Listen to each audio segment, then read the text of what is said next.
ಈಗ ಒಳ ಮೀಸಲಾತಿಯ ಇಡೀ ನಮ್ಮ ಲೀಡರ್ಗಳು ಬದುಕಿದಂಥ ಕಾಲದ ದೊಡ್ಡ ದೊಡ್ಡ ಲೀಡ್ರು ಶ್ರೀನಿವಾಸ ಪ್ರಸಾದ್ ಇರ್ಬೋದು, ಎನ್ರಾಚ ಇರ್ಬೋದು, ಬೀರಾಚ ಇರ್ಬೋದು, ಬಸಲಿಂಗಪ್ಪನವ್ರು ಇರ್ಬೋದು, ಎಲ್ಲರೂ ಕೂಡ ಇದನ್ನು ವಿರೋಧ ಮಾಡ್ತಾರೆ. ಈ ಒಳ ಮೀಸಲಾತಿ ಅನ್ನೋ ಪದ ಇದೆಯಲ್ಲ, ಎಡಬಲವನ್ನು ಒಡೆಯುವಂಥ ಹುನ್ನಾರ. ಈ ಒಳ ಮೀಸಲಾತಿಯಿಂದ ಅವ್ರಿಗೂ ಸಾಮಾಜಿಕ ನ್ಯಾಯ ಸಿಗೋದಿಲ್ಲ, ಬಲಗೈಗೂ ಸಿಗಲ್ಲ, ಎಡಗೈಗೂ ಸಿಗಲ್ಲ. ನಿಮಗೆ ಸಾಮಾಜಿಕ ನ್ಯಾಯ ಎಲ್ಲಿದೆ ಅಂದರೆ ಮೀಸಲಾತಿಯಿಂದ ಮಾತ್ರ ಸಿಕ್ಕಿರೋದಿಲ್ಲ ತನಕ. ನಾವೇನೇನು ಇವತ್ತು ಇಲ್ಲಿ ತನಕ ನಾವು ಒಂದು ಮೀಸಲಾತಿನ ಒಂದು 10% ಪಡ್ಕೊಂಡ್ಬಂದಿದ್ದೀವಿ, ಅದು ನಿಜವಾದ ಮೀಸಲಾತಿಯಿಂದ ಮಾತ್ರ, ಒಳ ಮೀಸಲಾತಿಯಿಂದಲ್ಲ. ಇವತ್ತು ಒಳ ಮೀಸಲಾತಿ ಅನ್ನಂಗಿದ್ರೆ ಬಾಬಾ ಸಾಹೇಬರಿಗಿಂತ ಯಾರು ಬುದ್ಧಿವಂತಿದ್ದಾರೆ ಈ ಪ್ರಪಂಚದಲ್ಲಿ. ಅವರಷ್ಟು ಕೂಡ ಈ ಪ್ರಪಂಚವನ್ನು ಅಧ್ಯಯನ ಮಾಡತಕ್ಕಂಥ ವ್ಯಕ್ತಿ ಇದ್ದಲ್ಲ.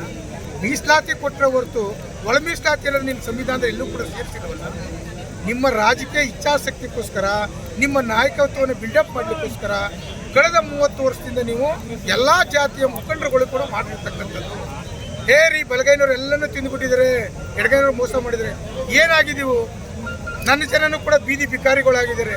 ಇವತ್ತು ಮನೆ ಇಲ್ಲ, ಜಮೀನಿಗೆ ಉದ್ದಕ್ಕೆ ನೀರಿಲ್ಲ, ಅವಿದ್ಯಾವಂತರು ಜಾಸ್ತಿ ಆಗ್ತಾ ಇದ್ದಾರೆ. ವಿದ್ಯಾವಂತರು ಜಾಸ್ತಿ ಆಗ್ತಕ್ಕಂಥದ್ದು, ಅವಿದ್ಯಾವಂತರು ಜಾಸ್ತಿ ಆಗ್ತಾರೆ.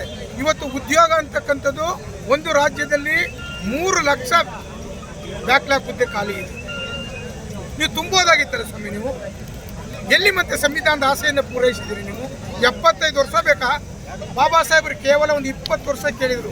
ಆ 20 ವರ್ಷದಲ್ಲಿ ನಮಗೆ ಪರಿಪೂರ್ಣವಾಗಿ ಮೀಸಲಾತಿಯನ್ನು ಕೊಟ್ಟಿದ್ರೆ ನಾವು ಈ ಸ್ಥಿತಿಯಲ್ಲಿ ಇರ್ತಿರಲಿಲ್ಲ.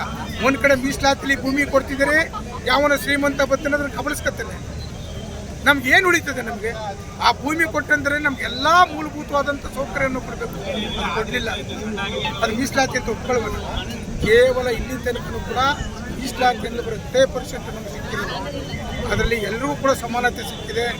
ಆದರೆ ಅಸ್ಪೃಶ್ಯರಿಗಿಂತ ಪುರುಷರಿಗೆ ಜಾಸ್ತಿ ಸಿಕ್ಕಿದೆ ಮೀಸಲಾತಿ. ಅದನ್ನು ನಾವು ಒಪ್ಕೊಂಡಿದ್ದೀವಿ.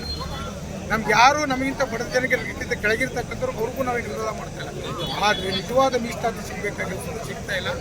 ಆದರೆ ಇದು ಅವೈಜ್ಞಾನಿಕವಾದಂಥ ನಾಗಮೋಹನ್ ದಾಸ್ ವರದಿ ಇದೆಯಲ್ಲ, ಇದು ಭಾಳ ನಮಗೆ ಮೋಸ ಮಾಡ್ತಾ ಇರ್ತಕ್ಕಂಥದ್ದು. ನಾಗಮೋಹನ್ ದಾಸು ಯಾವುದೋ ಒಂದು ಬೇರೆ ವೈದಿಕ ಭಾವನೆ ಇರ್ತಕ್ಕಂಥವ್ರನ್ನ ಮಾತನ್ನು ಕೇಳಿ ಅವರು ಈ ಅಂಕಿಅಂಶವನ್ನು ಕೊಟ್ಟಿದ್ದಾರೆ. ಅಂಕಿಅಂಶ ಕೊಟ್ಟ ಮೇಲೆ ಸರ್ಕಾರ ಅದನ್ನು ಪರಿಶೀಲನೆ ಮಾಡಬೇಕಾಗಿತ್ತು, ಪರಿಗಣಿಸಬೇಕಾಗಿತ್ತು, ಚರ್ಚೆ ಮಾಡಬೇಕಾಗಿತ್ತು. ಅದೆಂದೂ ಕೂಡ ಅದು ಮಾಡಲಿಕ್ಕೆ ಇವತ್ತು ಅದು ಮಾಡದೇ ಇದರಿಂದ ನಾವೆಲ್ಲರೂ ಕೂಡ ಇವತ್ತು ಬೀದಿಲಿ ನಿಂತೀವಿ. ನಾವು ಆಳುವಂಥ ಸರ್ಕಾರಕ್ಕೆ ಯಾವ ಎಚ್ಚರಿಕೆಯನ್ನು ಕೊಡ್ತೀವಿ ಅಂತ ಹೇಳಿದ್ರೆ, ನೀವು 27/3/2026 ಒಂದು ಕ್ಯಾಬಿನೆಟ್ನ ಕರೆದಿದ್ದೀರಿ. ಅದು ಎರಡೂ ಸಮುದಾಯದ ಪೂರಕವಾಗಿರಬೇಕು, ಸಮಾನತೆ ಇರಬೇಕು. ಅದಕ್ಕೋಸ್ಕರ ನಾವು 25/3/2026 ಒಂದು ದೊಡ್ಡ ರಾಜ್ಯ ಮಟ್ಟದ ಸಮಾವೇಶವನ್ನು ಬೆಂಗಳೂರು ಫ್ರೀಡಮ್ ಪಾರ್ಕಲ್ಲಿ ಮಾಡ್ತಾಯಿದ್ದೀವಿ. ಅದರ ಪೂರಕವಾಗಿ ಇವೆಲ್ಲ ಸಭೆಗಳು ಕೂಡ ಇವತ್ತು ರಾಜ್ಯ ವ್ಯಾಪ್ತಿ ನಡೀತಿರ್ತಕ್ಕಂಥದ್ದು. ಅದನ್ನು ಎಚ್ಚರಿಕೆಯಿಂದ ಸನ್ಮಾನ್ಯ ಮುಖ್ಯಮಂತ್ರಿಗಳು ಸಾಮಾಜಿಕ ಸಮಾನತೆಯನ್ನು 44 ವರ್ಷಗಳ ಕಾಲ ಆಡಳಿತವನ್ನು ಮಾಡಿದ್ದೀನಿ. ಭಾಳ ಹೆಮ್ಮೆಯಿಂದ ನಾನು 9 ಬಾರಿ ನಾನು ಶಾಸಕನಾಗಿದ್ದೀನಿ, ಎಲ್ಲ ಮಂತ್ರಿಮಂಡಲ ನಿರ್ವಹಿಸಿದ್ದೀನಿ, 2 ಬಾರಿ ಮುಖ್ಯಮಂತ್ರಿ ಆಗಿದ್ದೀನಿ, 2 ಬಾರಿ ವಿರೋಧ ಪಕ್ಷದಾಗಿದ್ದೀನಿ. ಎಲ್ಲನೂ ಕೂಡ ಮಾತನಾಡ್ತಾ ಇದ್ದೀರಿ. 17 ಬಾರಿ ನಾನು ಈ ರಾಜ್ಯದಲ್ಲಿ ಯಾರೂ ಮಂಡಿಸಿದಂಥ ಬಜೆಟನ್ನು ಮಂಡಿಸಿದ್ರಿ. ಇದೆಲ್ಲಕ್ಕೂ ಕೂಡ ನಾವು ಪೂರ್ವವಾಗಿ ನಿಮಗೆ ಬೆನ್ನೆಯಿಂದ ನಿಂತಿದ್ದೀವಿ. 20 ವರ್ಷದಿಂದನೂ ಕೂಡ ನಿಮಗೆ ಕವಲಾಗಿ ನಾವು ಕೆಲಸ ಮಾಡ್ತಾಯಿದ್ದೀವಿ. ಅದನ್ನು ನೀವು ಅರ್ಥ ಮಾಡಿಕೊಂಡು ನೀವೇನು ಸಾಮಾಜಿಕ ನ್ಯಾಯ ಅಂತ ಹೇಳ್ತೀರಿ, ನಿಮ್ಮನ್ನು ವಿರೋಧ ಮಾಡ್ತಾ ಇಲ್ಲ ನಾನು. ಆದರೆ ಸಾಮಾಜಿಕ ನ್ಯಾಯ ಅಧಿಕಾರ ನಿಮ್ಮ ಕೈಲಿದೆ. ಆ ಸಾಮಾಜಿಕ ನ್ಯಾಯವನ್ನು 27ನೇ ತಾರೀಕು ಎತ್ತಿಡಿಬೇಕು. ಎತ್ತಿಡಿನಿಲ್ಲ ಅಂತ ಹೇಳಿದ್ರೆ ಇದು ವ್ಯತಿರಿಕ್ತವಾಗಿ ಈ ಬಲಗೈ ಸಮುದಾಯ ಕೂತ್ಕೊಳ್ಳೋದಿಲ್ಲ. ಬಲಗೈ ಸಮುದಾಯ ಯಾವುದೇ ಕಾರಣಕ್ಕೂ ಕೂಡ ಹೋರಾಟವನ್ನು ಹಿಂಪಡೆಯೋದಿಲ್ಲ. ನಾವು ಈ ಹೋರಾಟ ಜಯ ಆಗತ್ತನ್ನು ಕೂಡ ಬಿಡೋದಿಲ್ಲ ಅಂತಕ್ಕಂಥದ್ದು ರಾಜ್ಯ ಸರ್ಕಾರಕ್ಕೆ ಎಚ್ಚರಿಕೆ ಕೊಟ್ಟಿದೆ.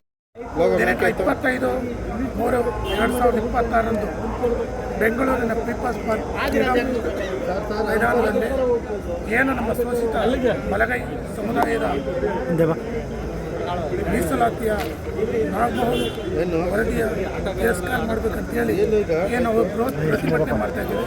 ಅದರ ಪೂರಕವಾಗಿ ಇವತ್ತು ಸಾಂಕೇತಿಕವಾಗಿ ಮೈಸೂರು ಜಿಲ್ಲೆಯಲ್ಲಿ ಇವತ್ತು ಕಾಲ್ನಡಿಗೆ ಜಾಥಾ, ರ್ಯಾಲಿಗಳು, ಬೈಕ್ ರ್ಯಾಲಿ ಹಾಗೂ ಎಲ್ಲ ಬಲಗೈ ಮುಖಂಡರು ಪಕ್ಷಾತೀತವಾಗಿ ಇವತ್ತು ನಮ್ಮ ಸಮುದಾಯಕ್ಕೆ ಆಗ್ತಿರೋಂಥ ಅನ್ಯಾಯವನ್ನು ಈ ಸರ್ಕಾರ ಸರಿಪಡಿಸಲಿಲ್ಲ ಅಂದರೆ 25ರಂದು ನಡೆಯುವಂಥ ಬೃಹತ್ ಸಮಾವೇಶದ ನಂತರ ಮತ್ತೆ ಮೈಸೂರಿನಿಂದ ಬೆಂಗಳೂರಿನವರೆಗೆ ಕಾಲ್ನಡಿಗೆ ಜಾತಿ ಮೂಲಕ ಹೋಗಿ ರಾಷ್ಟ್ರಪತಿ ಮುಂದೆ ಬೃಹತ್ ಪ್ರತಿಭಟನೆಯನ್ನು ಮಾಡಲಿಕ್ಕೆ ಇದರ ಪೂರ್ವಭಾವಿಯಾಗಿ ಇವತ್ತು ವರ್ಣಚಿತ್ರದಲ್ಲಿ 1,000ಕ್ಕಿಂತ ಹೆಚ್ಚಾಗಿ ಇವತ್ತು ಸಿದ್ದರಾಮಯ್ಯನವರ ಸ್ವಚ್ಛತೆಯಿಂದಲೇ ಪ್ರಾರಂಭ ಮಾಡಿದ್ದೀವಿ.